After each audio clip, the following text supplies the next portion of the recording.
Hey everybody, welcome to A Nice Chianti podcast with me, John Crinan, and the legendary Zobo with a Shotgun. Hi Zoe. Hello, thank you for the very kind introduction, John. But yes, here I am, just Zoe, plain old Zoe. How are you? Oh, I'm very, very good. I am just going to pour some wine. I don't know if this will come through. There we go, filling up my glass. I guess I should do the same, the remaining part. Let's see if I can pick this up. Yeah, I heard it. What they can't hear is that is the end of a bottle. I've really gone for it tonight. Yeah, I'm proud of you. Yeah, you're a little bit ahead of me because you started before I did. Zoe started before we started recording, started drinking, I should say. For the listeners at home, Zoe, what are you drinking for this episode?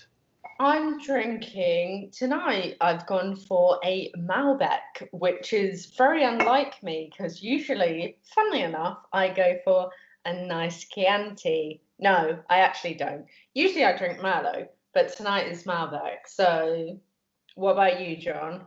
I have a Tempranillo, which is not a great variety that I usually drink, but since we're on lockdown right now, my choices of wines are somewhat limited. So that's there's two red wines, two decent red wines in the kind of local shop that I've been doing all my shopping during coronavirus lockdown.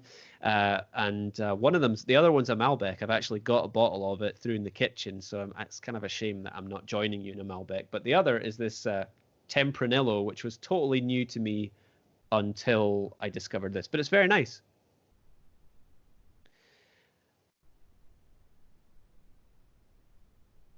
Zoe is either being very still or has frozen a little bit. But... Oh no, here she is. She's back. I think I was being very still. All right, she was just being very still. It's because, ladies and gentlemen at home, you, if you're listening on the podcast feed, you'll just be hearing my voice. But if you're watching on video, because we now record these calls on video since we're not able to do them in the flesh, Zoe is in a lineup right now with Glenn Danzig, and who's the person in the middle? I don't know. I'm not sure she's in the film. I think she's just another shitty porn star with big tits that Glenn Danzig went, oh yeah, she'll be really great to have in the movie shot. Yeah.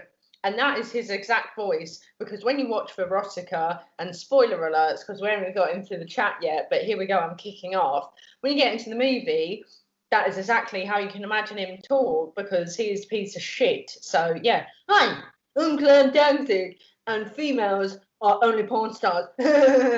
Basically. So there we go. Yeah, there you go. Glenn Danzig being a piece of shit is the opinion of Zoe with a Zobo with a shotgun and not a nice Chianti corp, but he might be. I don't know. I've never met him. Yeah, today, ladies and gentlemen, we are talking about Verotika, Glenn Danzig's debut film, his first and only film right now. Turd that is shitted out and left in the world for us all. Thank you very fucking much. Now, if you are very, very intuitive and sensitive listener, you might be able to glean what Zoe's rating of this movie is going to be later. But it was very subtle, so I forgive you if you haven't picked up on it in her voice. But yeah, let's, I mean, we should just really dive into this because there's quite a lot to say about Verotika. But the first thing I'm going to say before we go any further is that I tried to talk you out of recording an episode about this. But you because I hadn't seen it. You saw this first. I don't know why you watched it, but you did. I had to review it, unfortunately. Oh, I see. I haven't read your review. I should have done that as research before we started this. What platform did you review it for? I reviewed it for Horror News Net, which is a new place I'm writing for, and I unleashed. Do you know what? I was going to say I unleashed all hell, but I actually think I was quite kind. a couple of people said I was kind on the movie, and that says a lot because I fucking slaughtered it. So yeah. I cannot wait to read it after we do this because I didn't realize you'd written about this movie. But I wasn't convinced that we should watch this initially, and Zoe was determined that we should watch it. Simply because, for no other reason, I think, than you just didn't want to be the only person who wasted 90 minutes of your life on this. I think you just wanted to drag me down with you. Yeah, I did. I wanted to know that someone else had to go through this and then go through it again by talking about it. Well, actually, I mean, this is like the third time I've gone through it. And to be honest, I'm not sure why I put myself through it. But, you know, I wrote about it and I felt like I didn't get to, you know, put my points across in what. How do you scream in words about how much a piece of shit one person is? It's hard. And I thought, you know what's the perfect outlet? A Nice Chianti. You know who I can convince to watch that? John. Do you know who might like it? John. Do you know who also will fucking hate it? John. Let's do it. Well, goodness. I mean, I thank you for it. I actually had to, because I rented this movie because it's on Amazon Prime, and I rented it, and then I don't know, something happened and I didn't watch it. And like I literally, because you get 30 days to watch a rental on Amazon Prime, and it timed out. So I didn't watch it. I rented it and didn't watch it. And then I had to rent it again because you were so convinced that we should record it. So I've actually like spent, you know, like a tenner seeing this movie. Money on this shit. Yeah. Yeah, I mean, I'm gonna guess that anyone who's listening to this probably knows about Verotika. They probably heard about it. Since it was your choice, do you want to give us a synopsis? Not even sure you can give a synopsis about a fucking film like this, but so it's an anthology of. I'm not. You know what? I think it's meant to be 3 parts, but sometimes it feels like 4, sometimes it feels like 5, sometimes it feels like you want to burn your eyes out kind of anthology. But yeah, there's apparently an overarching theme that brings everything together. Where? I'm not sure, but supposedly. And yeah, it's an anthology of 3 parts, all revolving around, who fucking knows, some woman with her tits out. Surprise, surprise. We'll come on to that a bit more in detail because what else is there to discuss? And she summons something, and you know what? I think this is one movie, John, which I don't know about you, but is there even a synopsis? Yeah, I mean, yours was. I'm not sure. Do you know what I mean? There's not really a synopsis. It's just kind of things that were shot and put together, all together. There you go. That's how it is. Yeah, this is lots of different parts, and we splice them together, and you have Verotika. Bam. Yeah, I purposefully kind of threw the synopsis back at you as revenge for making me watch it because, yeah, there isn't a story here. This is one of the things I kept thinking about as I was watching it, and I'm probably jumping ahead a little bit, but I'm going to come back to this, no doubt, as we go through the story. For anyone who doesn't know me, I write horror stories and stuff like that, and when you talk about stories with people, especially beginning writers, and I'm very much a beginning writer as well, but I have learned this one lesson. A lot of the time with new writers, you get an idea. You get a cool idea, but you don't have a story yet. And there's a very, very big distinction between a cool idea and a story. And all that Glenn Danzig has done with this is he's got ideas, but no stories. Yeah. I'll dig into that as we go through. Why don't we yeah, there's 3 vignettes. There's 3. It's an anthology of 3 small stories, and they're sort of like tied together in the loosest possible sense by this kind of central character who I wrote down. I have some notes. I'm somewhat prepared. Her name was Morella. So Morella introduces the film, and she is there as a little bookend for each story. But she doesn't. There's no real theme other than scantily clad ladies. Tits. A lot of tits. There's a. You go into the board and they're like, all right, Danzig, right, what is the theme, the overriding theme of this film? What's it going to be? You tell us. And he goes, and he sits there and he goes, right. And he gets his, loads of paperwork out. And he goes, I've been thinking about it long time. I've discussed it with everyone. What's really going to be the pull of this movie? And they go, yeah. And all the producers are like, tell us more. And he goes, just tits, huge giant tits. And you know what? Usually that works. Even I'm usually like, take me, I'm down. This is the one film where even boobs can't save it. And that in its own is such a depressing thought, that even the most beautiful boobs in the world don't save this film.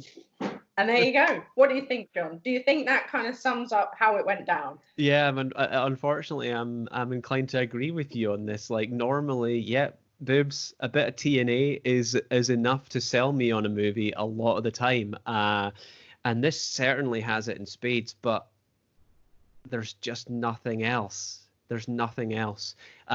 It's sort of what I was thinking as I was watching it, and I searched, like, Glenn Danzig, for anyone who doesn't know, is like a musician. He was I think he was the founding member of the Misfits. He's also the founding member of the band Danzig, so he's clearly got a bit of an ego thing going on. But then again, I'm talking as the guy who has a podcast called the John Crinan Podcast, so fucking call him the Kettle Black here. But he he's a musician, and what I've learned since watching it is he directs music videos. And what I was thinking as I was watching this movie, I was like, this is kind of like a music video with no music, because it's just images. It's just images of like TNA or blood or things, and they're so loosely connected. There's no story to talk of. There's ideas. So let's just jump into the first one, because I guess we should go through the 3 vignettes. The first one is called The Albino or Albino. Do you say albino or albino? I'm not sure. Albino Spider of Dagette. And oh dear. This is and I'll take the synopsis for this one, because this is the idea, right? The idea is that there's this woman. In fact, if you're watching on YouTube right now, this woman behind me, can you see her? That's her. That's Dagette that I have as my background. As Zoe already hinted at, she has very large breasts. But different to the breasts that you might be familiar with, Dagette's boobs, instead of having nipples, have eyes on them. And she's making out with someone early on, and for some reason he leaves. Oh, he leaves because she has eyes on her boobs. And he leaves because he sees them and they see him. And they have a staring contest, and they both go, nah, he loses, basically. I would have loved to see a scene that had a staring contest in this. And actually, out of all the films that, like, a staring contest might slow down the pace in a regular film, it would probably speed up the pace in this movie, because, oh my goodness, he just takes for so much longer than he needs to, but we'll get into that in a second. Yeah, this guy walks out, and she's very upset by this because her makeout session has gone south, and the eyes on her breast start crying, and the tears fall onto a spider that is across the room. So I don't quite know how that happens. And the tears transform the spider into a man spider. And this man spider then goes out and kills whenever Dagette falls asleep. So that's the story. That's the story. Oh God, story I use in inverted quotes. The more you explain it, John, the worse it gets. And not because of your explanation, just, I think when you take an idea like that, is it an idea? Is it just, earlier when someone asked, if anyone's listened to our previous episode, the Hangover episode, someone asked us what's the weirdest dream you've had. I'm pretty sure Danzig had a fucking dream, woke up and went, whoa, I had a really fucking weird, and this is his voice, I'll keep doing it. I had a really fucking weird dream, man, and let's make a movie. And that was that. It was like, I cried, I had tits, because I see it as he had the boobs. I had boobs, and I cried on a spider, and it became a man spider. But I do have to say, I think out of all the segments, this is my favourite, just because I have so many questions. Yeah. So many questions. Well, and I think you know what I'm itching to talk about. You know what it is, John.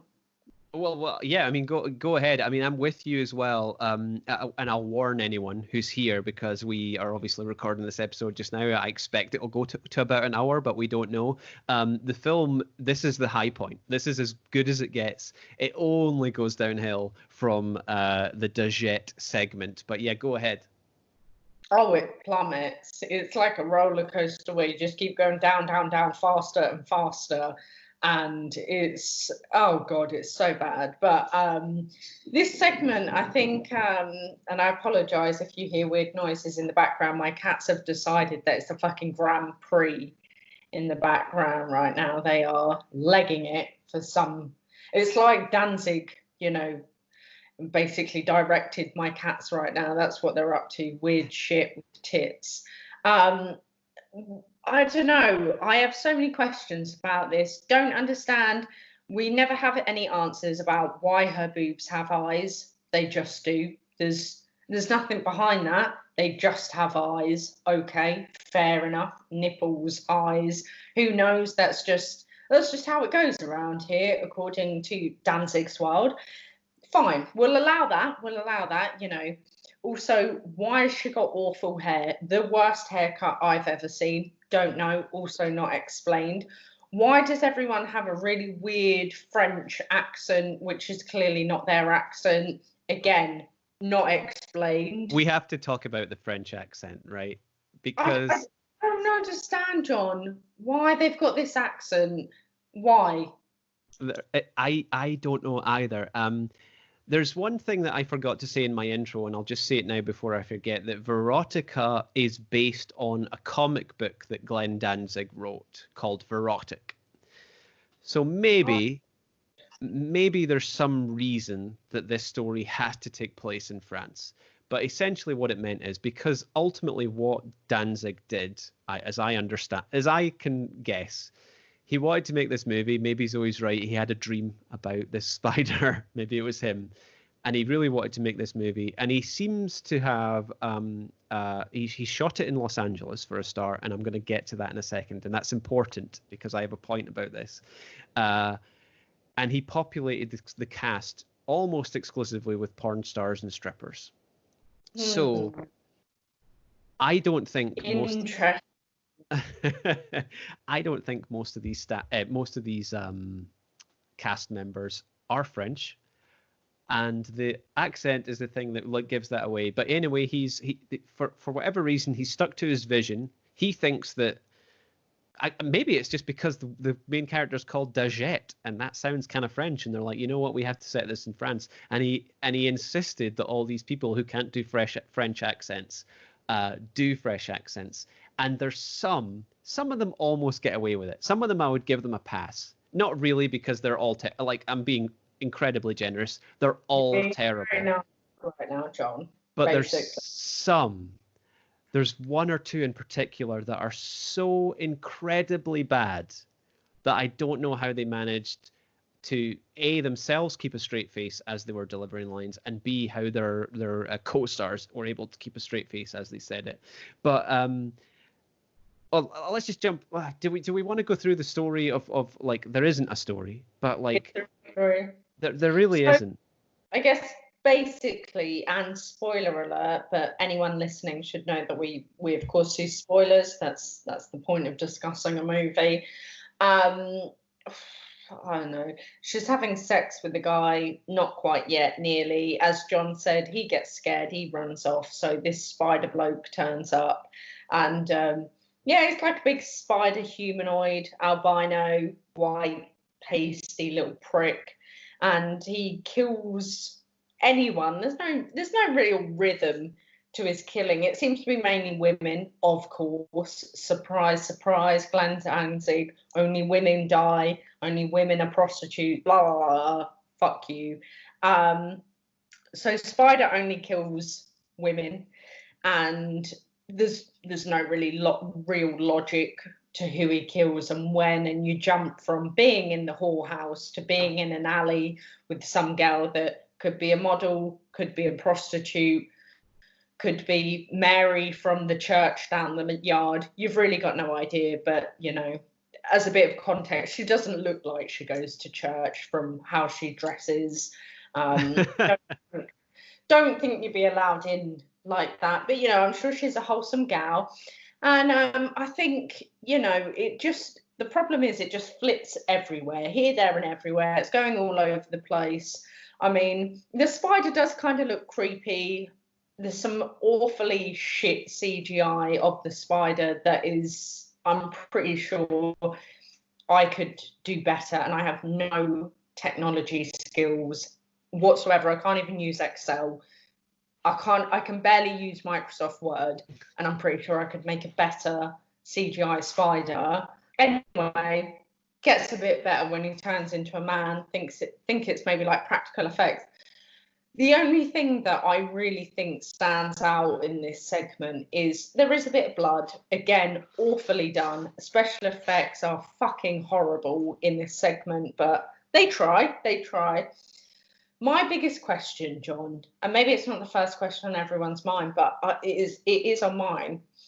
Why? So there's a scene when we have the female, and she comes across the spider, and she can't see him, which in reality, she would be able to see him because the light is directly on the entirety of him. He is like the sunbeam of everything, but apparently she can't see him for whatever reason. Because the story would be ruined if she saw him. Yeah, it's the most contrived setup that she does not turn around and looks at this person who she's speaking to. Yeah, who wants to fuck her, by the way. You know, you got some creepy guy from an alley around the corner going, "Hi, I want to fuck you." And she goes, "I just won't turn around and figure out who it is, even though the light is shining directly on him, and I will figure out any second now. He's a human fucking spider." No, don't worry about that. He's into anal. And that's where my biggest question comes in from the entire movie is, when did Danzig get the idea that albino spiders are into anal sex? Because I just don't understand where that comes from. But I want to understand. That is, for me, the biggest talking point, is that I need to understand how he came to the conclusion that not just a spider, an albino spider, why anal sex? Why nothing else? Why has it got to be that? Oh, Zoe, like, did you not watch that whole thing on the Discovery Channel about how all spiders are into butt stuff? They're all into butt sex, spiders. That's like, I thought everyone knew that. No? Clearly not. Well. I thought the women spiders ruled things, and they said, "Nah, you do what I fucking say," and I'm not into that tonight. That's true, actually. Yeah, like a lot of female like the female Black Widow eats the male after they mate, don't they? Yeah, most spiders, the female will kill the male afterwards because, duh. You know, I mean, use you. If you knew that your partner was going to die the next day at your hand and you were going to eat him, you might treat him on his last night. No? Here's what he's been doing, how I'm feeling on the day. Depends on my mood, really. If I'm in a pissed off mood, one wrong word and I'll be like, "Nah, fuck you. I'm going to eat you later. Not in the way you hope. Well, maybe that's why the albino spider in this was like had to go pay for it, because he couldn't get Lady Spider to partake in the particular bedroom activities that he wanted to. I'm with you on this. Like it's a strange scene. The albino spider, the guy who plays him, it's very much practical effects, and once you see it, it's really quite. It's hard to unsee it, right? Well, I don't know what to make of it at all. Basically, it's this big, kind of muscly dude. I don't know if the actor was naturally muscly or if they were all. He's in a full bodysuit. You know, that question earlier, like, do you want to marry? No, why did I say that? That's weird. Delete that, John. That's weird. That's staying in, Zoe. And anyone who wants to know what Zoe's talking about will have to listen to the Flesh Gordon Hangover episode that we recorded earlier tonight. He's in a full bodysuit. It took them, because I did a little bit of reading before we recorded this, or after I watched the movie. He was in makeup for 8 hours every day to do that suit, and it looks shit. I'm sorry. The suit is fine actually. I'm not saying anything bad about whoever the artists were who did the practical effects here. I'm not saying anything bad about your work. It was shot very badly, but for whatever reason, Glenn Danzig decided it was fine to show this. Normally what happens when an actor is in makeup, special effects makeup, if the seams are there, if you can see the joins a little bit, which you most certainly can in this, you try to get around that by either fast cuts, either by lighting a lot. You try and find ways to make it look better on the final film. But what Glenn Danzig does is he just shoots everything in close-up or wide shots in full harsh lighting. There's absolutely no cut, he's not trying to conceal anything. There's moments where you can see that you get like a full shot of the spider, and there's like a big hole in his crotch area where like obviously the makeup doesn't join up, and it's he doesn't try to hide it at all. He has 6 arms and 8 arms, I guess, and 3 arms on each side. So 6 of those arms are just lifeless arms that they don't try and move or even like put, wires to support them in to make them seem like they're moving. They literally just hang limply at his sides for the entire film. And it's also like with the 3 arms, my question is, does it make up to 8? Do we count his human arms? Well, I think you're supposed to count his human arms, but his human arms are the only ones that do anything because, like I say, they're just big rubber arms. So bad, it upsets me. I get upset thinking about this movie. And this is one of the big problems that I have with it, is it deserves to be better. Regardless of what you think about the fact of casting it with mostly non-actors, I'm assuming they're porn actors or strippers or whatever. They're mostly non-actors. That's fine. I have no problem with that. It actually, like, you can tell that a full crew worked on this. There's like the picture quality, although what you're seeing does not look good. Like it was clearly shot.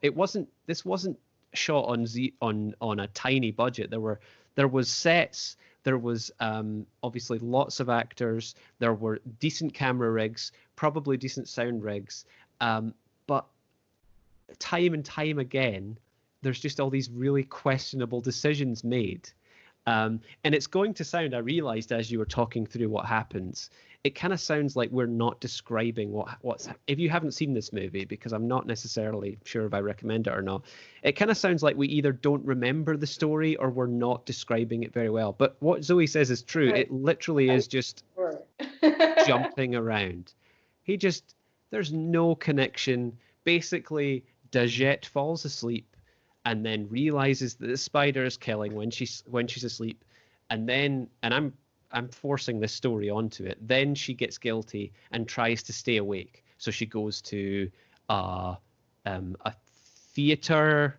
She goes to no, she goes to a photo shoot first because she was booked into a photo shoot because I guess she's a model, which has just some of the worst dialogue ever. She goes to a theater, and then she goes to a coffee shop because she's trying to stay awake so that the spider can't kill. That's the extent of the story. I know I'm hogging the microphone, but I just want to talk about the theater for a second, because everyone's speaking in very questionable French accents. You're in France. Like, this story takes place in France. She walks to a theater, and this is a perfect example of just such questionable filmmaking decisions that should never have happened. They shoot one shot, which is an exterior shot of the theater, of her walking towards the theater and going inside. It's just a kind of establishing shot to set up, oh, she's going into a theater, fine, so we know where we are. The theater that they chose to film is in Los Angeles. It's called the Los Angeles Theater. That's the name of the theater that they shot it in. Invented, but yes. It's a real place. You can visit it. It is a real theater. We're in France. They shot it, and they show the sign for the Los Angeles Theater in the shot. They literally just shoot the theater. They put a French film on, but on screen, and it's slightly cut off. But if you know it's there, it's there. The theater is called the Los Angeles Theater. So there's, like, how that decision gets made, like, you can't miss that. Like, this isn't like a weird little error that makes it into a final film, like a coffee cup staying in the scene or something, which happened on it. There's been a few films, and Game of Thrones and Emma, it happened in recently. Like, we see things like that sneaking in. They're very, film sets, if you've ever been on one, are very busy, confused. Like, there's a lot happening, and things like that can get missed, and it's unfortunate, but they can get missed. But setting up a shot pointing at the Los Angeles Theater when you're supposed to be shooting in Paris, that's sort of unforgivable. And keeping it in frame is really weird.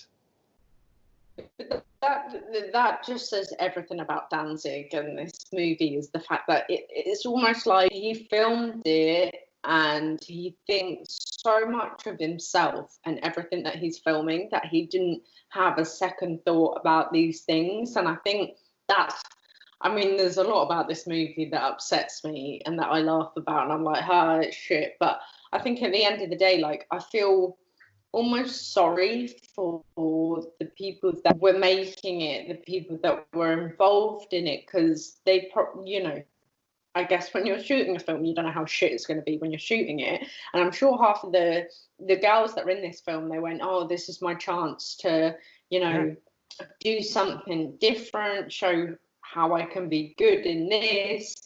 And then Danzig just kind of went, oh, well, I'm so fucking good at this, my dick's so big that everything I'm going to do is going to be amazing. And then, like you said, he says, oh, this is set in France, and here's the Los Angeles cinema. Good thinking. Like, that's what annoys me, is that he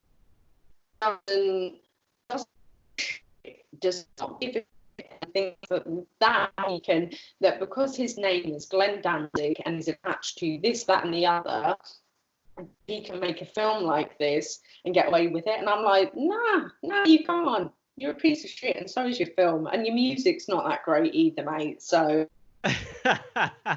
I can tell, Zoe, you're not a Danzig fan. And I say that with, I'm like, do you know what? He might have done some great other stuff. And I like talking like this because, of course, my background right now, he's over my shoulder, judging me. I feel like he's here and I need to let him know my thoughts. So I feel even more strongly about this.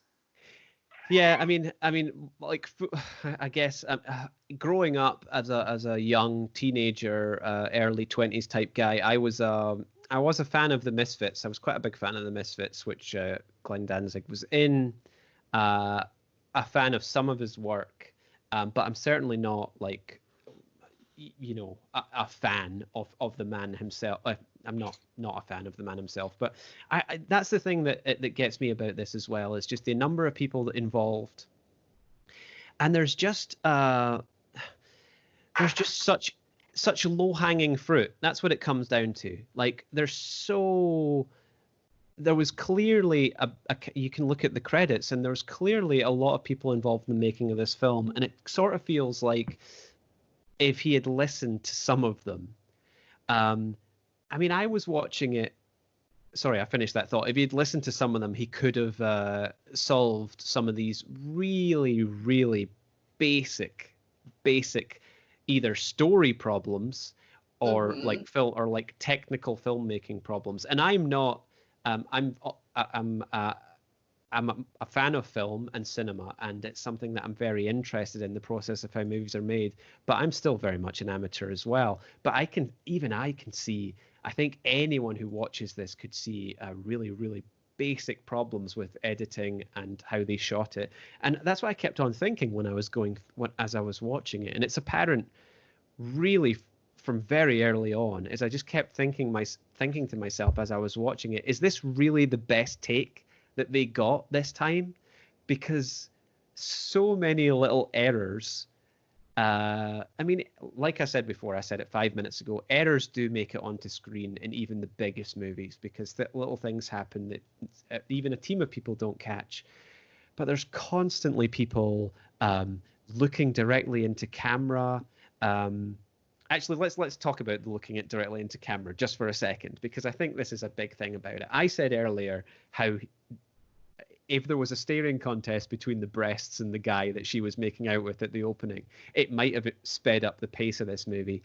For some reason, you can sort of feel the discomfort of the actors in this movie when Glenn Danzig clearly didn't call cut.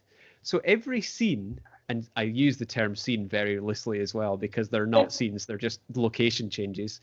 But you can see that clearly they've run out of lines or ran out of direction. Like, you know, he'll have said, oh, look in this, you're going to walk into this theater in Paris and you're going to fall asleep or whatever. And then, you're going to do this. It sort of feels like, actually, that's not a good example. The photo shoot's a better example. He clearly told the women in the photo shoot, you're in a photo shoot, so pose and change poses and do so and so.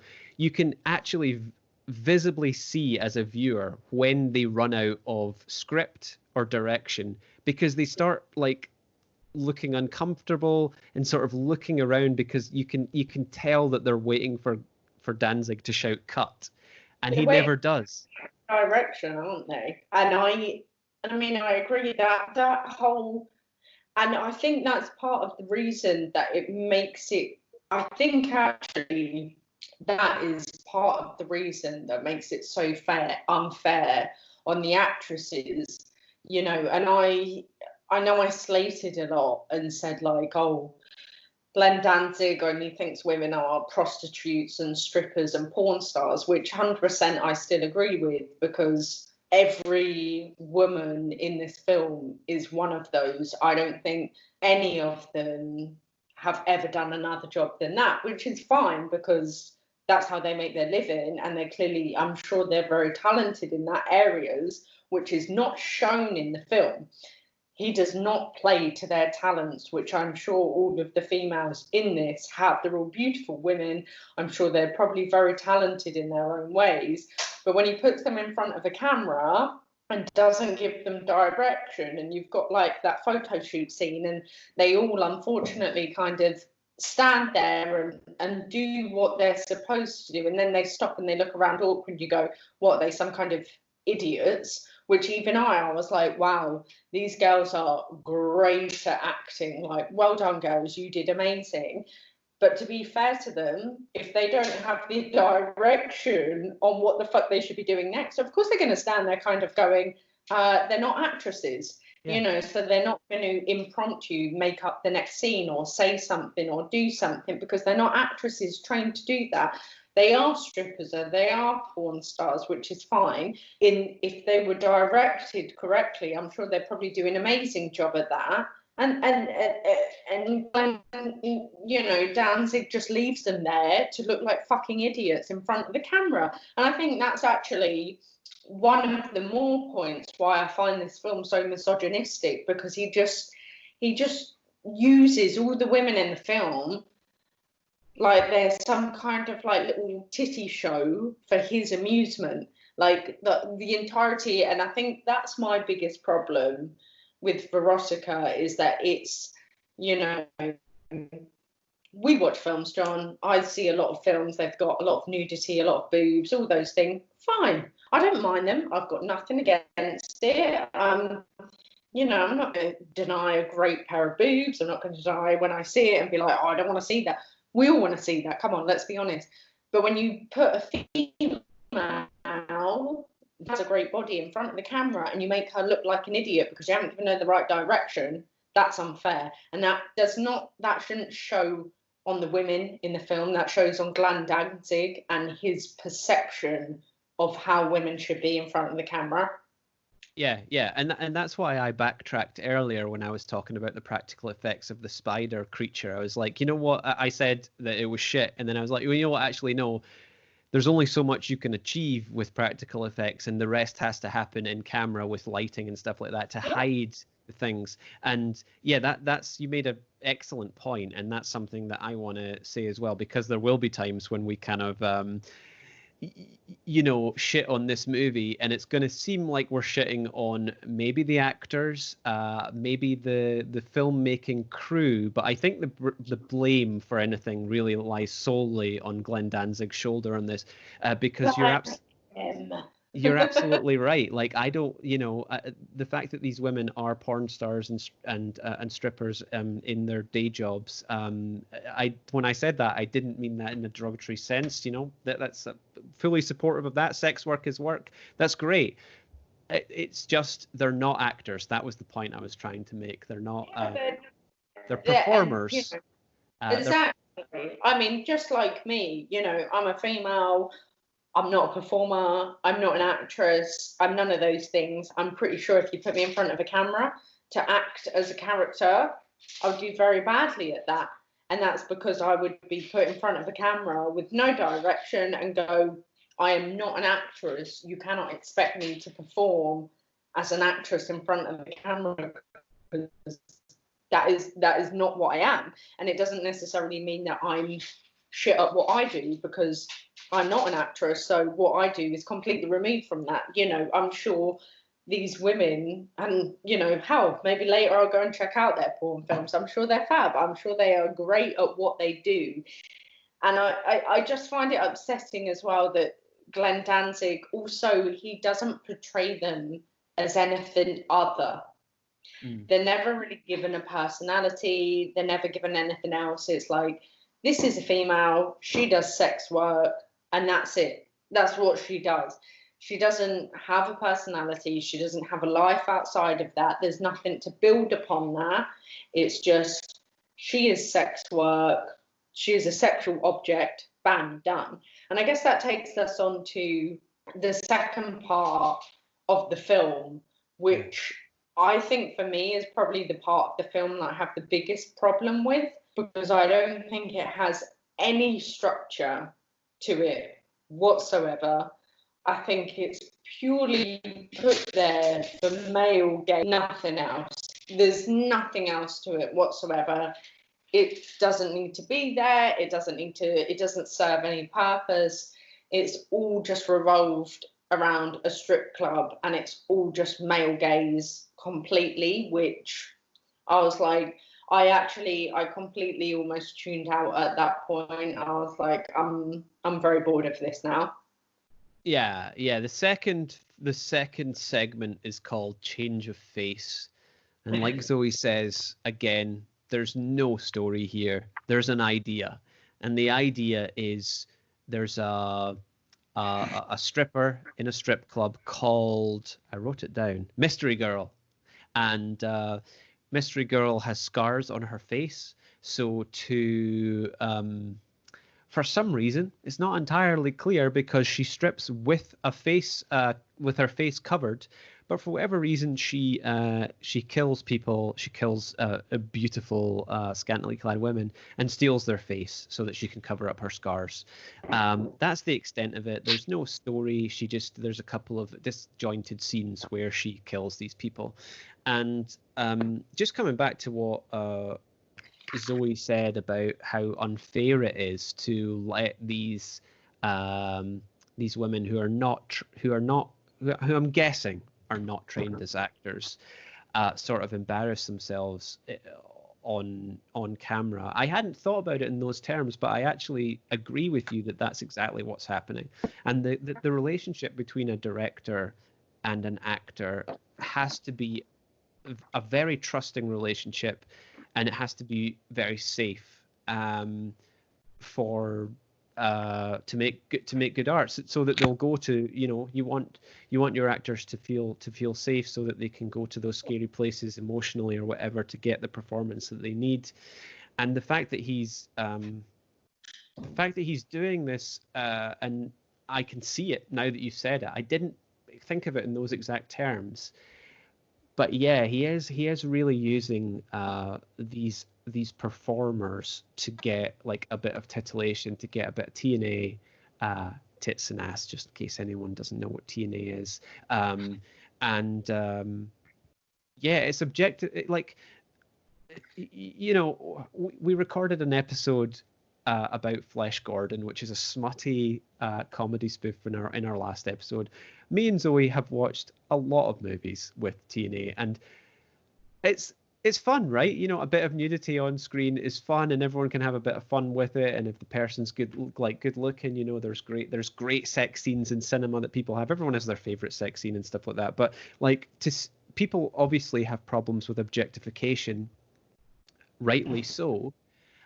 Certainly in the kind of cult movies and horror movies, sometimes the line between objectification and just a bit of fun is very difficult to determine. But this is absolutely objectification. This movie, in every respect. I think it's kind of, I don't want to get too far ahead to like the review, but it's sort of irredeemable in so many ways. Like you were saying, it makes you angry for a bunch of reasons, and it was making me angry as well. A lot of people are comparing this movie to The Room, which is a very famous cult movie.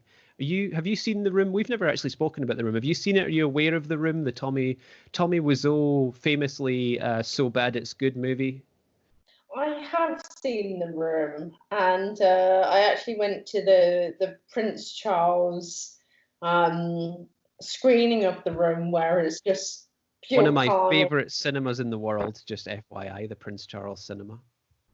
And an amazing cinema and an amazing experience seeing The Room, and also met don't know how to say his surname, but met Tommy Wiseau.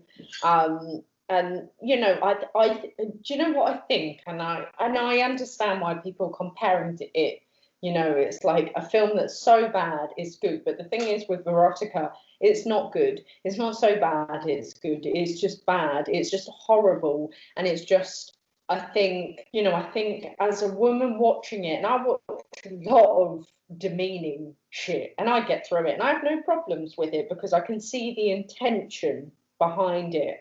Verotika, I watched it and I was just like, Glenn Danzig, do you know that women are not made for you to just get your cock hard?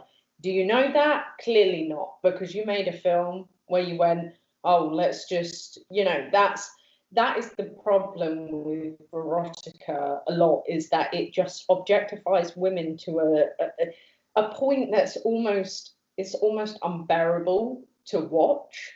And I guess, I did watch it, and it is funny in places, like I said with the spider, I laughed. I was like, wow, spiders like anal sex, haha.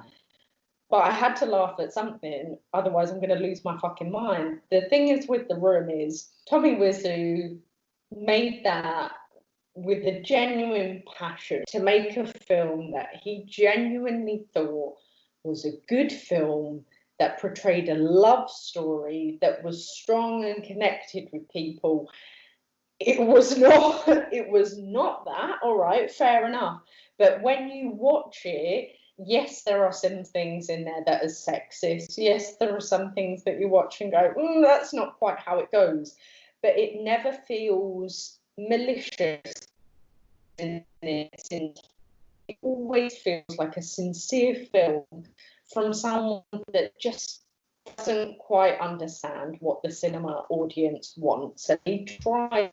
And you look, you go, he tried so hard. He wanted so bad to make something that we would all love, men and women. He younger audience love.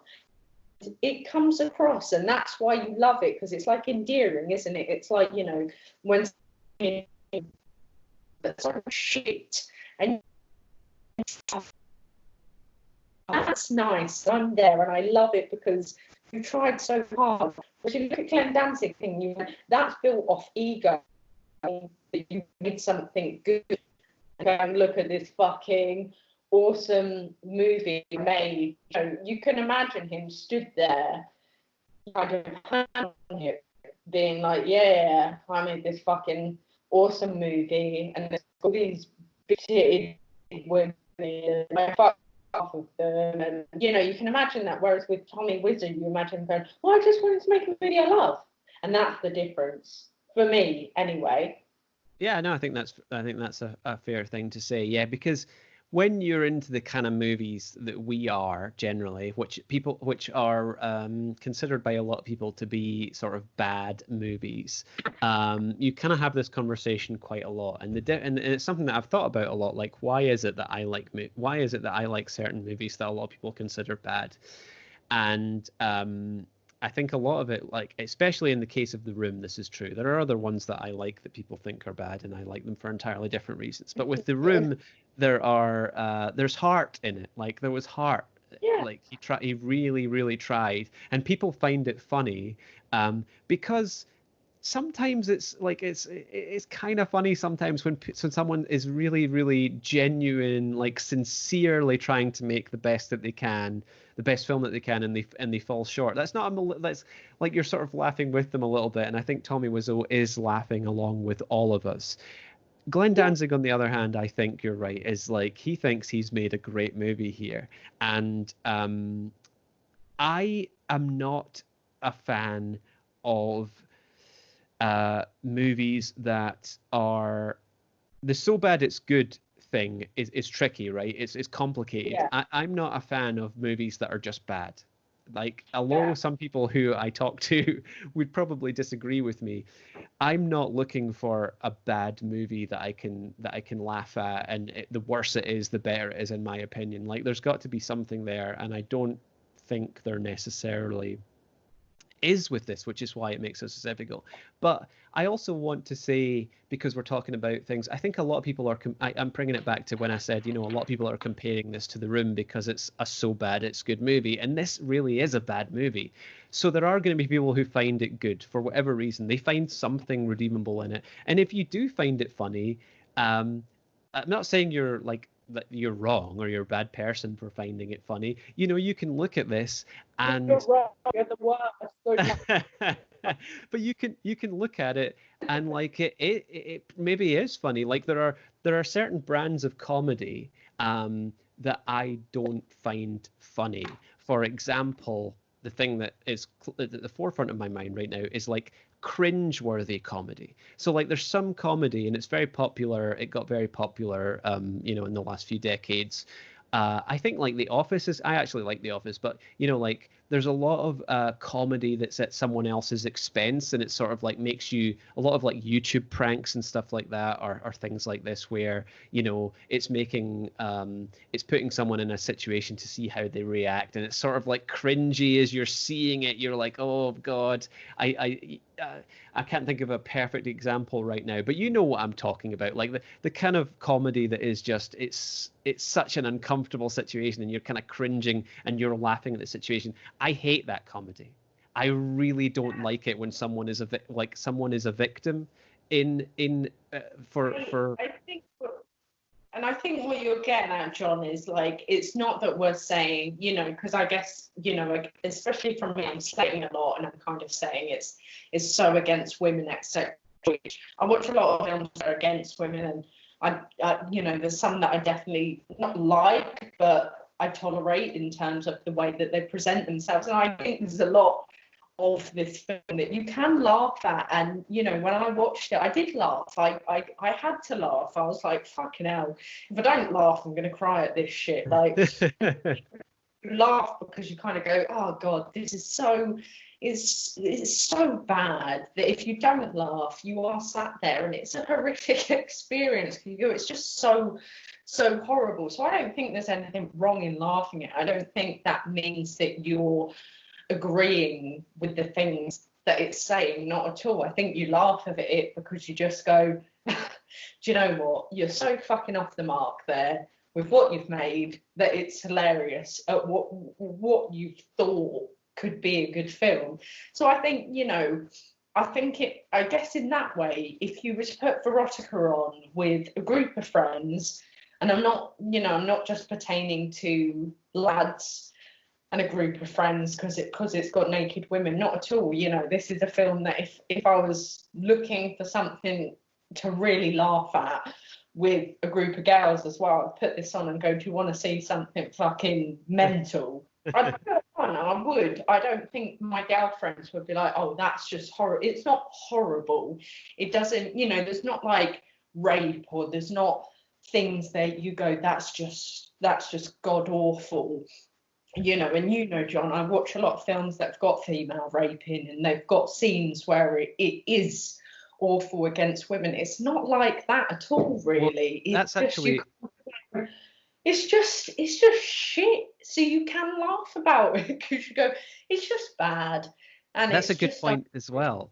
Oh, sorry to interrupt, Zoe. That's a really good point as well that you just made, that you just kind of edged up against the fact that, so Verotika, according to the Wikipedia page, Verotika is like a portmanteau for violent erotica. That's why it's called Verotika. If you didn't already piece that together, listeners, I'm sure you did. You're all smart people for listening to great podcast content like this. This is another good point, right? So we both watch, you certainly more than I, you watch a lot of extreme horror. I have partaken in some quite extreme horror movies as well. This is the tamest horror movie I think I've ever seen. And I think that Danzig thinks that this is quite, I think he thought he was making quite a provocative, extreme movie, but it's so tame, it's laughable. Yeah, I mean, it's got a couple of, you know, I think there's a couple of bloody scenes in it where like heads get squished and limbs get cut off, but I mean, you know, I know what you said about the special effects, but to be honest, some of the special effects aren't great. But like you said, to be fair, it does, when it comes to special effects, a lot of it does come to the way it's shot, you know, and the overlay of perhaps a filter or, you know, the way it's presented to the audience will make a difference to how it looks, because you do need to shoot, you know, when it comes to special effects, there's only so much you can do with what you've got on a budget, and then it comes down to how it's shot and how it's looked. And I think they've done the best they can. Perhaps better could be done. There's definitely some special effects artists out there like Dan Martin.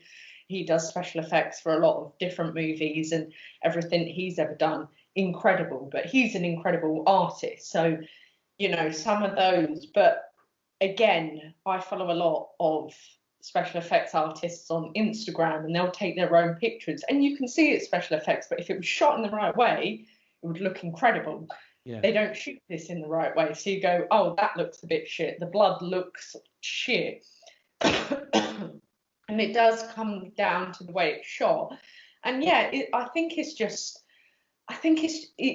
really, it is the biggest downfall is Verotika is just Glenn Danzig's directing of everything, and the script and the screenplay. You know, dialogue is fucking atrocious as well. It doesn't help. You're watching, you're going, oh wow, that's a great line you hit there, and it makes me disappointed, because there's things in this film where it could have the potential to be quite an interesting anthology piece. When you look at the separate 3 segments on their own, they could have something that could be quite fun, that could be quite cool, could be quite, you know, an interesting anthology piece. But the way that it's directed just does not bring that together, which is such a shame, because I've seen, I guess if we look at a film like VHS, for instance, VHS has anthologies, and I'm not saying they're all good in all of the films, because some of them are not amazing, but they're shot in a way, they're produced in a way that looks good, that makes you kind of get on board with them. And I think Verotika could have had that. Like, I'm not saying eyeballs on tits are shit. That could be quite creepy. That could be weird if it was presented in a way that worked. Even the last segment is to do with what's it called? I can't remember. You'll remember, John. I wrote down the names of each of the segments, and this one is called, I don't know how you pronounce it, Drukija, Countessa of Blood. Yeah, we'll move on to the third one, I think. This one, the second one is really just an extended strip club scene, and that's the only reason for it being there. There's no story at all. It doesn't resolve itself in any way that makes any kind of sense if you are trying to find some kind of story arc in it. There isn't one. The last one is this Countessa of Blood. One thing I will say before we leave the second one behind completely, I think it's quite indicative of a lot of this movie. This is a 90-minute movie, which normally I would be. I'm a big fan of 90-minute movies. I think I saw a great tweet one time, which I retweeted, which was my sexual preference is 90-minute long movies, because so many movies are just incredibly long now, and when you get that tight 90-minute film, it's a beautiful, wonderful thing. This movie is 90 minutes only because they padded it out with, like I was saying earlier, shots and scenes that are held far too long, to the point where the actors are uncomfortable, visibly uncomfortable on screen.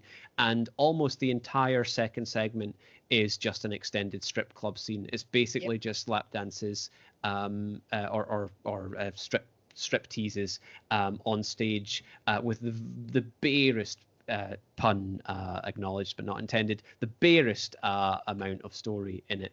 The last one is probably the biggest disappointment, because it seems like it could be, there's a good story here just under the surface that isn't about, there. I think it's Elizabeth. I think she's called Elizabeth Bthory, who was supposedly, I'm not sure if she was, she was a historic kind of figure. She was a real person.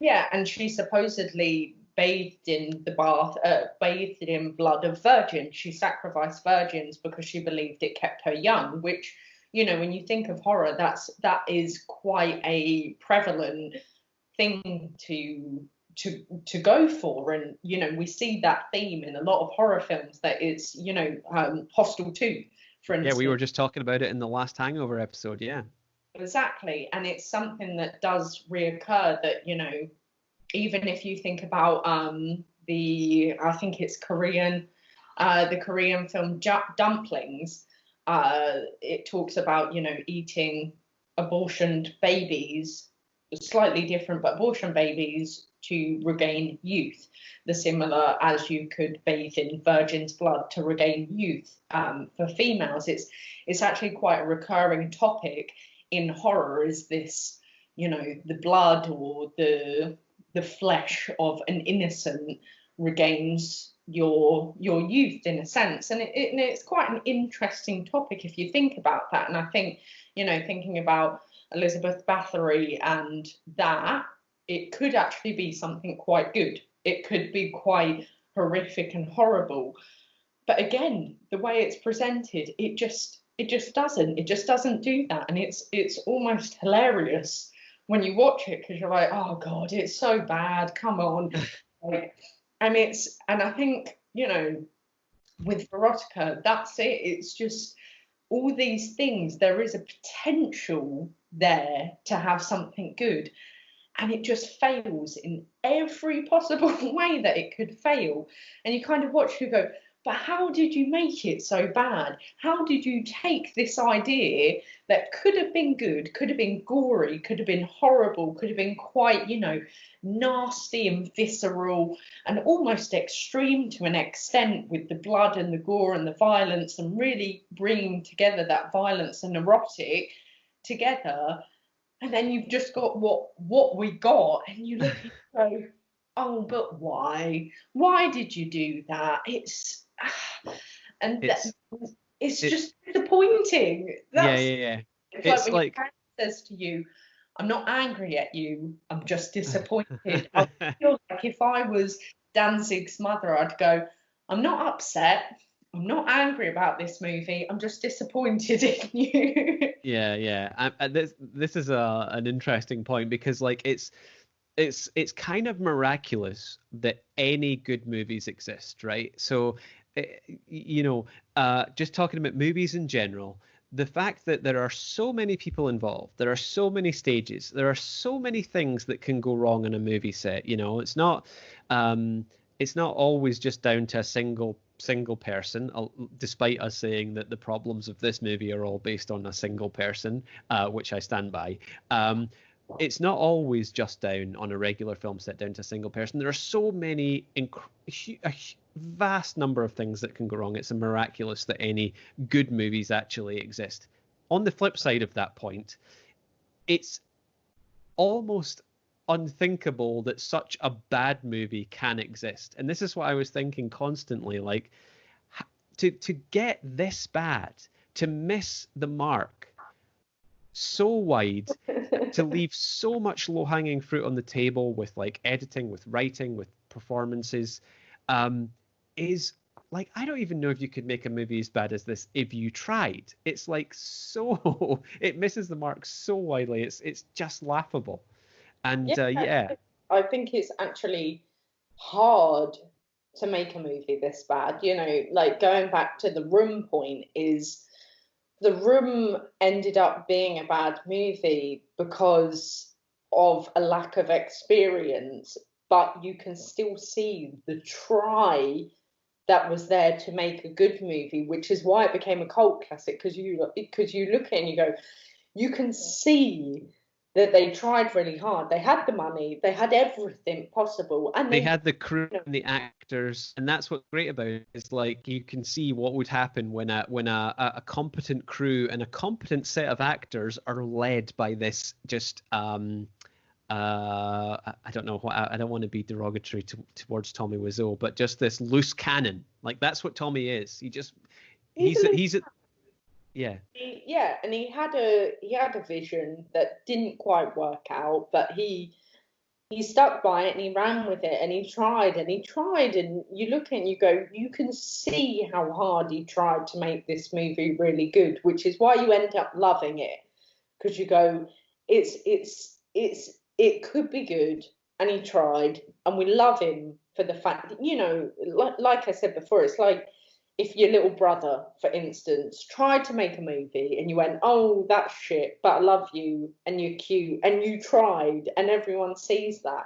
Whereas with Danzig, I'm always like, did you try, or did you just go, no, it's going to be great, it doesn't matter about the rest, you do what I say and it'll be great? And then he watched it back and he went, yeah, still good. And everyone went, no, it's not, it's actually shit. And he went, no, it's actually the best movie anyone's ever made, horror movie, it's awesome, let's put it out there. And everyone went, please don't. Whereas with Tommy, I feel like, people probably looked at him and went, it's not the worst film I've ever seen, maybe it is, but you've tried, and I really want to support that fact. Whereas it comes down to tonality, I think, and I think Verotika, the tone of it is just, it just doesn't suit. And everyone I know, a lot of people, they've gone and watched Verotika, one because it had a lot of press around it that was like, this is the worst film that has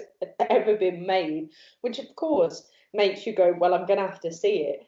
But it's just the tone of it in general is not a good tone. And yeah, I mean, it's hard to even talk about a film like this, because it's just that this is why I wanted to talk about it, because you know, I can slate it for days and I can say how shit it is, but at the same time, it's very complex when you start looking at it, because there's so many different factors to it that make it shit.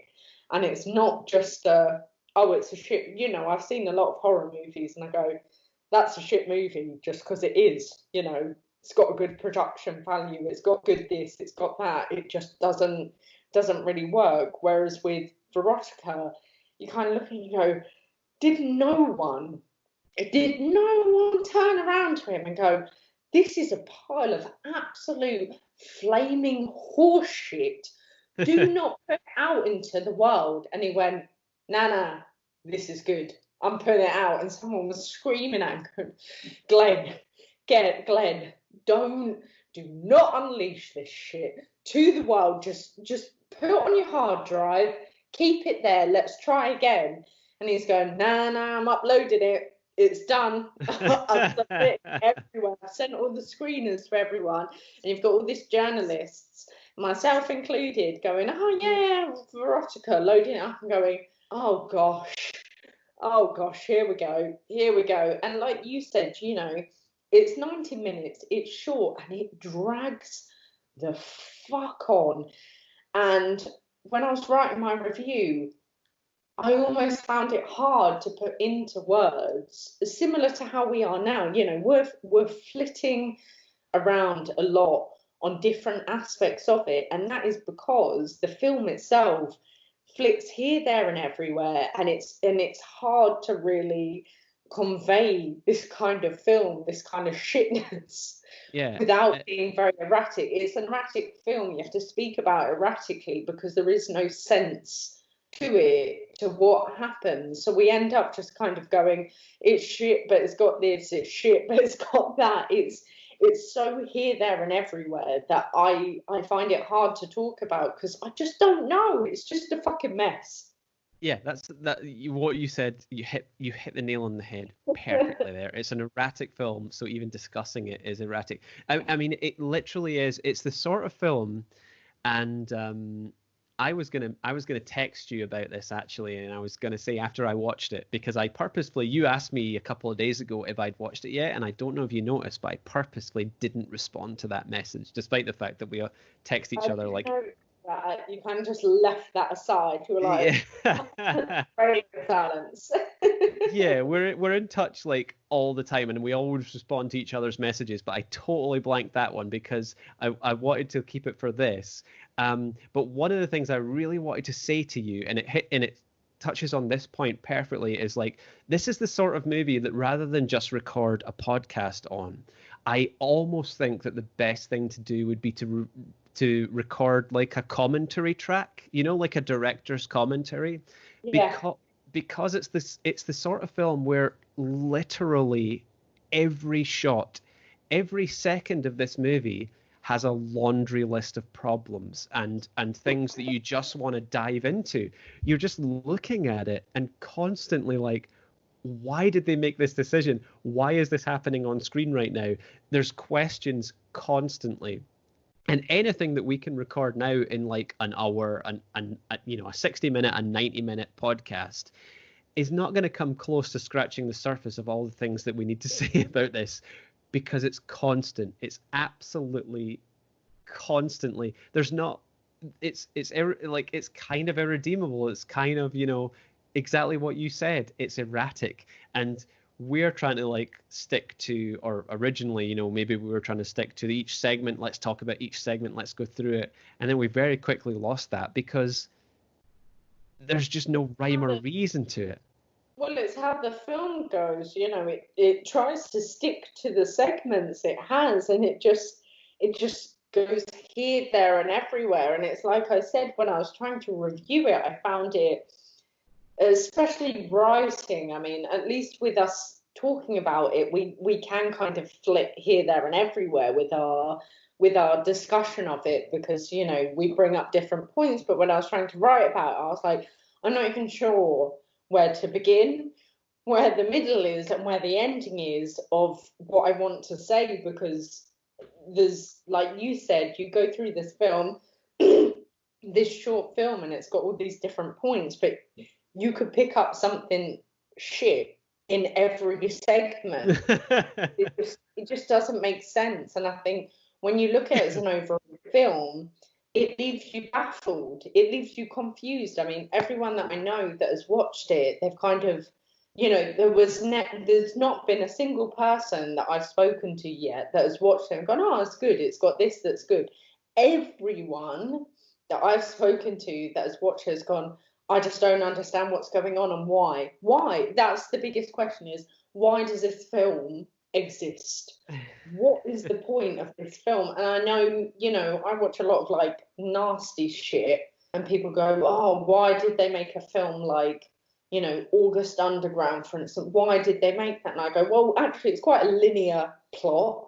It's quite well made. When you compare something like August Underground, which is a horrific fucking film that has some of the nastiest shit you've ever seen, you compare it to a film like Verotika and you go, well, it's actually quite well made compared to that. And it was made on a budget of like a tenner, you know, in someone's fucking basement, with Fred Vogel making the effects himself, going, oh, just pop down the butcher's, grab a couple of pig bits and we'll sort it out, done. You know, and you look at that and you go, if someone with, I mean, Fred Vogel definitely has lots of skills, but, you know, in terms of whatever, if someone can pop down the shop and buy some bits and bobs and do a bit of special effects at home and kind of record it on their phone and go, yeah, we'll make a film and it will last forever. You know, August Underground is like one of the most notorious extreme found footage films, and it is literally made on a budget of like nothing. If you can go out and do that, but then you have Glenn Danzig, who clearly has money. There's money behind this film. It's not a poorly made film. There is money there behind it. And I'm just like, where'd you spend it? And then I'm like, oh, you spent it on the porn stars, huh?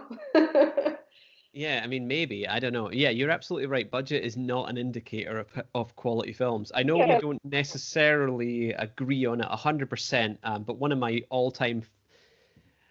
Well, I'm not sure if it's my all-time favorite. It's definitely one of my favorite horror films in recent memory, and I suggested it to you to watch as part of like an all-night thing. Is a Scottish horror called The House of Him, directed by Robert Florence, and it was made for less than £1,000.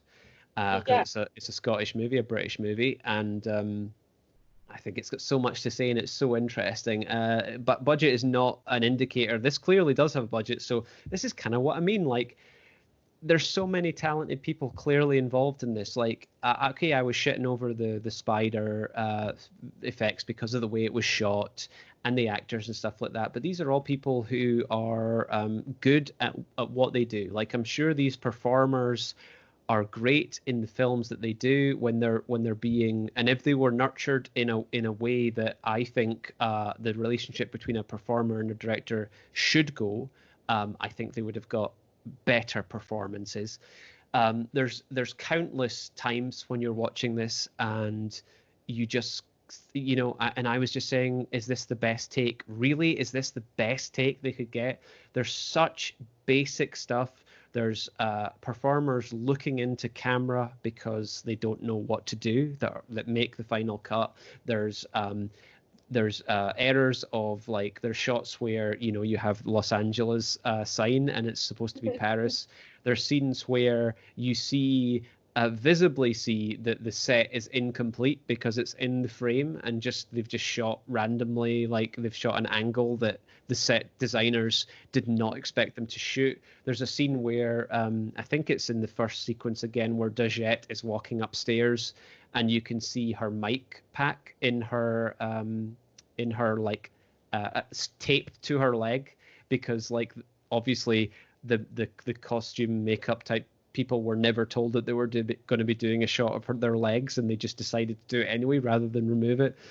There's countless things that even someone who was making like a silly home video would do. Basic filmmaking stuff to remove the errors and things from the shot that are not done here, and it's kind of unforgivable. And I think the only thing, and because this is the thing that I was thinking about as I was watching it, like how how does anyone consciously like let this come into their film? And the only explanation I could come up with was that Danzig is either one of two things. He's either so up his own arse that he's completely clueless about how terrible this movie is, or perhaps more likely, I'm not sure, he has seen films like The Room, films that are in quotes so bad they're good, and he thinks that he can get away with it by going, well, if, maybe we'll make this, maybe Verotika could be a so bad it's good movie. Like, a lot of cult movies have weird errors in them. A lot of cult movies have bad performances in them. I am making a movie that sort of is in that tradition. But that's not how it works. This is what we were talking about earlier. The reason that we love movies like The Room, the reason that we love movies like, other movies that they're so bad they're good, in most cases, is because the filmmaker tried sincerely to make the best movie that they could, and they fell short of the mark. And we see that sincerity, and we love them for it, and we love the movies for it. And the people who don't love bad movies, because I know a few, and they question some of my film tastes, they don't understand that, and that's fine. They're not wrong for not understanding that. But that is the thing we love about these movies, is that the sincerity, we can see it comes through. There's no sincerity here. Verotika is not a sincere movie. It is, I don't know what it is. It's just a film for a multitude of reasons, as you're probably clear, will make you angry. Exactly. And I think, I guess, final thoughts on Verotika, I mean, from me, it's a disappointing film, and I think we've kind of covered it a bit. I think there was the potential there to make it something that could be interesting. I think if it had been more violent, more erotic, shot well, and directed well, I think the actress is in there. As much as I perhaps have slated them, I think at the same time they could have done a good job if they were given the chance to do a good job and directed in the right way. I think, special effects shot in the right way could have looked good. I think, there is the potential in the film to have been something.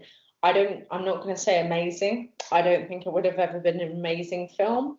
But I think it could have definitely been a cult kind of film that gained a cult following that people loved for its own reasons, and kind of, on a Friday night, you get your friends together and you pop Verotika on, you go, oh, this could be a fucking ride, and you laugh and you have a couple of beers, and it is a fun kind of jokey movie that you get on board with. But I think in the end, unfortunately, I think Glenn Danzig's ego wins on this film, and he ran with something that he thought was amazing without considering everyone else that was involved in it.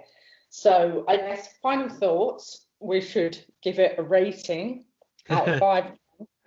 I checked my original rating and I gave it a 1 star out of 5, which, now having re-seen it and spoken about it, I'm actually going to drop it to a 0.5 star out of 5, because I just think that I don't think it deserves a 1. I think there's even worse films that deserve a 1. So for me, it's a half star out of 5. What are your final thoughts, John?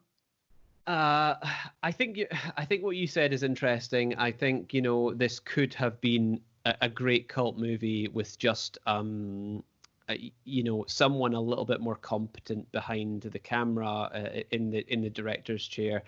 I think I did a little bit of reading about it before, because I was so baffled by the movie, a word that you used earlier, and it's a perfect word for this, for the reaction to this. So baffled by it that I had to do a little bit of reading to see what the kind of general consensus was. And I sort of think that, unfortunately, although if you love this movie, that's fine. I'm not going to argue with you. This movie. Well, someone might. I mean, there's people out there who like it.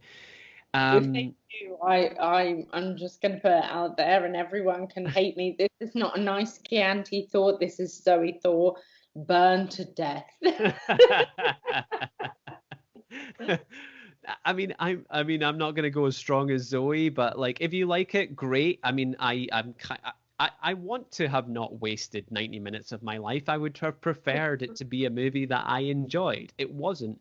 And I think that it sort of is developing a cult status already, unfortunately. I don't think it's a cult movie for us. And it kind of feels a bit artificial. It kind of feels a little bit like a manufactured cult movie. And that makes me dislike it even more. It's got that insincerity about it. It feels like, yeah, there are people out there who will see it and they'll go like, I'm not saying this of everyone who sees it and has enjoyed it, but there are going to be people out there who watch it and go, oh, it's so bad, it was great. And that I just can't abide that at all. There's so much about this movie that's bad. I was flitting even before you said your rating, before you even said you're rating it from your horrornews.net review, I was flitting between 0.5 star and 1 star, and I wasn't sure which way I was going to go. I think, just to spice things up a little bit, I think I'm going to say 1 star, and there's a reason why. It's not a 1 star film. It is a 0.5 star film. It's maybe a 0 star film. Genuinely, it's maybe 0 star. I'm giving it 1 star because there are so many talented people involved in the making of this movie who are not Glenn Danzig, who deserve a little bit extra. Like, there's a thing, I think that when you're actually on set, I've been fortunate enough to be on some film sets in my time, and there's Star Wars, yeah, sure. I've been on some student films as well, but there's this weird thing that you kind of don't know. You hinted towards it earlier. You kind of don't know if the film is going to be good when you're shooting it. Like, there's so much that happens in post-production. There's so many people involved. This is exactly why I was saying earlier that it's a miracle that any good movies exist, because there's so many people involved in so many stages that actually the stuff that happens in front of the camera, although of course it's very important, it's just a very small part of it. So it's entirely forgivable that these performers in it, who were being held, like, who were delivering their lines in their French accents and stuff in questionable ways now, it's entirely forgivable that they thought, you know what, maybe they're going to fix this in post, because that does happen. Problems are fixed in post. No, you're right. Yeah. No, I think you're right, actually. I think giving it a 1 star is, and I gave it 1 star to start. And I think actually if we're giving it a nice Chianti overall rating, I think a 1 star is fair, because, like you said, John, I think actually we want to give credit to all of the amazing actresses, the special effects artists, all of the people involved in the film that put a lot of hard work into that and don't deserve what, whoever was the final decision maker made what happened happen. I think there is, and you can see it, there is a lot of people in that film that put a lot of hard work in. They had a lot of passion and they have a lot of talent, and when they're picked up by the right person, the right director or producer or film, they're going to go a long way and they're going to produce the right thing. So yeah, no, I think you're right.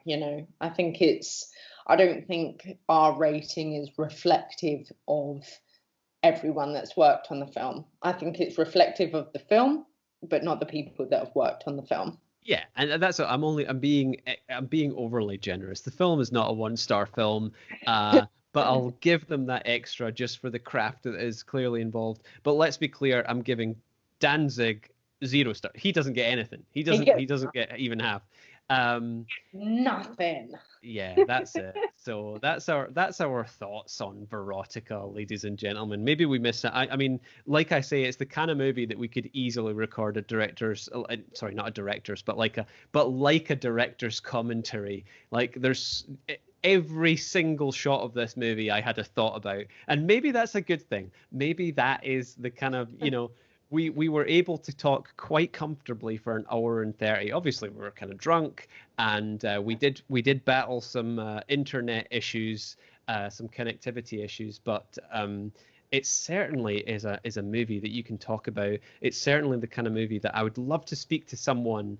It would have been great to have a guest on who loved the movie. I mean, maybe not. Don't allow me near guests. Movies that I hate. I don't want to scare people off. Yeah, that's true. I've had a bit of practice dealing with Zoe, and she can be a bit scary at times. It's good though. I like it. Maybe next episode we'll do one where I get to fight with someone and you get to be like ringmaster John. I will try and protect them as best I can. Yeah, I guess that's Verotika, and I guess we'd love to hear anyone's thoughts on Verotika, whether you agree, disagree, if you have an entirely different opinion that we haven't even covered. I'm not even sure how that would be, but of course, do get in touch with us. I think John forgets all of our social channels. But we are on Instagram, we're on Twitter, we're on Facebook, pretty much A Nice Chianti pod or podcast on most of them.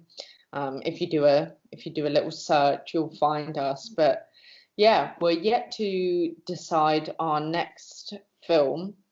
But I'm sure maybe we'll continue with our smutty boob theme. I hope so.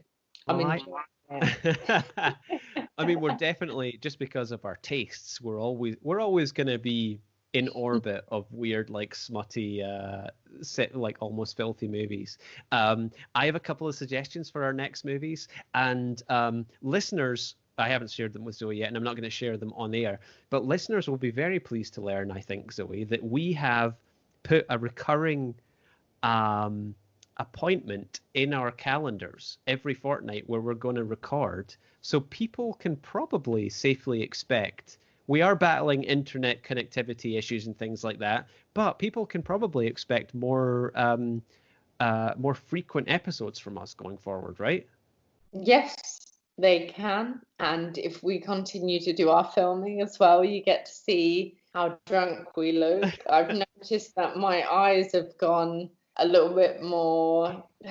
I've noticed as I get drunker, I'm not even sure that there's a word, drunker and drunker, my eyes get more glazed and closed, if you've noticed. I wouldn't say glazed and closed. I would say sultry, and it's sort of it's good. I like it. People are gonna like it. They kind of look a little bit sultry, but there's just them closing.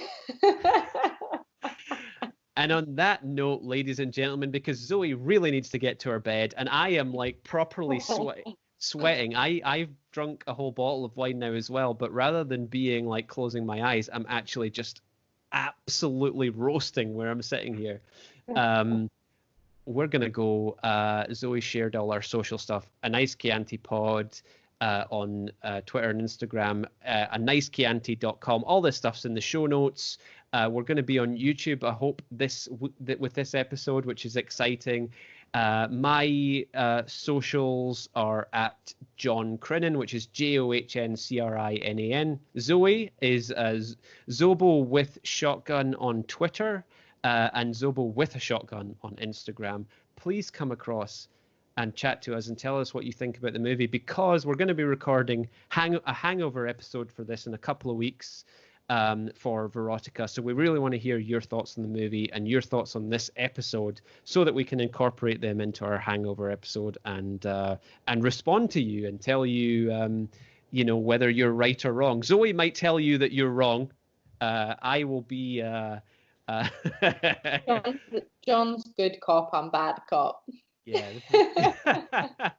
That's a really good way of describing it. Yeah, good cop, bad cop. Thank you for listening, everyone. We'll see you next time. Bye, bitches.